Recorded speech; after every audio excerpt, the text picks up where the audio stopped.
கர்த்தர் சொல்லுகிறார், என்னுடைய சாயலிலே நான் ஒருவனை உருவாக்க விரும்பித்தான் கல்வாரி சிலுவையில் ரத்தம் சிந்தினேன் என்று அவர் வேதனைப்படுகிறார். ஆனால் இப்ப என்ன தெரியுமா நடக்குது?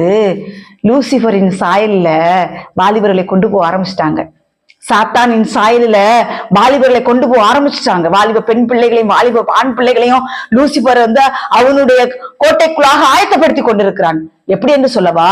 இதே கள்ள ஊழியக்காரனுங்க முடி வெட்டுறதுல, துணி போடுறதுல, இந்த பொட்டச்சிக தான். அவளுக்கு என்ன செய்யறாளுக்கு தெரியுமா? பலிபீடத்துல ஏறி ஆபாசமான துணிகளை போட்டுக்கொண்டு ஃபுல் மேக்கப்பை பண்ணி கொண்டு கிறிஸ்தவ பெண் பிள்ளைகளை சீர்குலைத்துக் கொண்டிருக்கிறார்கள். இவளுக்கெல்லாம் பெண் ஊழியக்காரிகளாம், வேசித்தனம் பண்ற ஊழியக்காரனுங்க.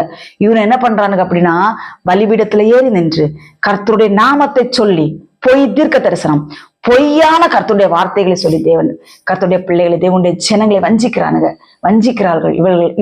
இப்படிப்பட்டவர்களுக்கெல்லாம் வரும் ஆக்கனை தீர்ப்பு பயங்கரமா இருக்கும்.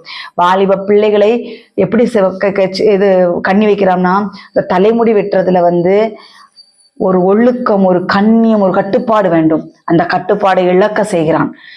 ஆடை அலங்காரத்தில் கட்டுப்பாடை இழக்க செய்கிறான். இன்டர்நெட்ல கட்டுப்பாடை